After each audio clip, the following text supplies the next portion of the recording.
Olá, turma do Ensino Fundamental. Eu sou o professor Josiel, professor de Ciências e Biologia. Hoje nós iremos fazer uma revisão do conteúdo que já estamos tratando durante o bimestre e o tema da aula de hoje é a organização básica das células como a estrutura funcional dos seres vivos. Para começarmos a entender o conteúdo dessa aula, eu irei fazer algumas analogias, algumas comparações para que o assunto fique familiar a você, aluno, e para que o entendimento ele seja consolidado a partir do que você já conhece. As células, elas são de conhecimento da ciência desde o século XVII. Foi por acaso que um comerciante de tecidos veio à tona o conhecimento das células, né? As células, eu posso compará-las com tijolos ou blocos de construção, que são as unidades básicas para a construção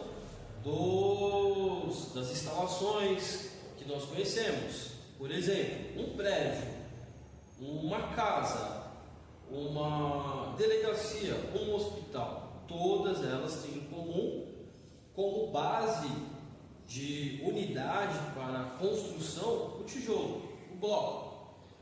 Existem vários modelos de tijolos, de blocos, para diferentes construções, mas em comum todos são a base estrutural para as construções como nós conhecemos. Bom, eu falei dessas grandes construções que são objetos, matéria não viva, e falei agora da célula, né? A célula, ela é uma unidade como o bloco, como o tijolo. E nós sabemos que com apenas um tijolo não é possível construir algum cômodo ou o que seja. Porém, na vida, a unidade básica da vida, que é a célula, apenas uma célula já é suficiente para que seja formado um indivíduo, né?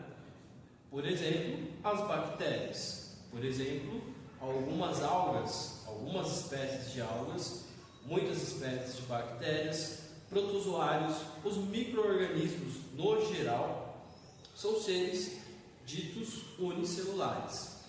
Agora que eu fiz essa comparação para que você, aluno do ensino fundamental, possa compreender como é a construção dos organismos vivos, e se a gente pensar qual seria a diferença de um ser vivo para uma matéria que não tem vida, a diferença é que os seres vivos são constituídos por matéria, por átomos que se juntaram, formaram moléculas complexas. Essas moléculas complexas, por sua vez, elas deram origem, né, há muitos e muitos milhões ou até bilhões de anos atrás, a unidade básica que é a célula, que vai formar os diferentes seres vivos.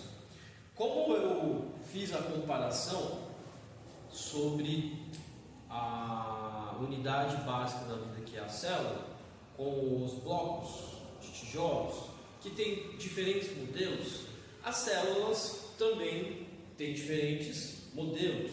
Por exemplo, aqui a gente está do lado de um exemplo de uma célula vegetal. Ela é uma célula vegetal porque há uma organela no interior da célula vegetal que dá justamente a característica principal das células vegetais, que são os cloroplastos. Já quando a gente vai falar de uma célula de bactéria, ela também tem um modelo muito específico. A célula da bactéria é a célula mais simples dentro dos organismos vivos. E ela tem uma característica muito marcante, que é a ausência do núcleo. Esse núcleo, por sua vez, ele também é extremamente importante para a célula vegetal, para a célula animal, que tem núcleo, tá? Porém, a célula animal é um modelo diferente de célula. Ela não possui, por exemplo, o cloroplasto. Ela já tem outras estruturas. Os fungos, por exemplo, também são seres vivos, feitos por células, que, por sua vez, têm um modelo de célula também diferenciado. Galerinha, turma, eu acredito que vocês já conseguiram entender que a célula ela é o tijolo da vida. Vocês também já conseguiram entender que há seres vivos constituídos por apenas uma única célula, e nós, seres metazoários, que somos feitos por trilhões de células, animais, assim como os vegetais também. A proposta da nossa aula é fazer coletas pela escola. Nós iremos coletar algumas amostras, por exemplo, da poça d'água, da folha da árvore, de alguns locais. Nós iremos fazer uma cultura para observarmos no microscópio. Essa será a nossa atividade prática para entender o conceito de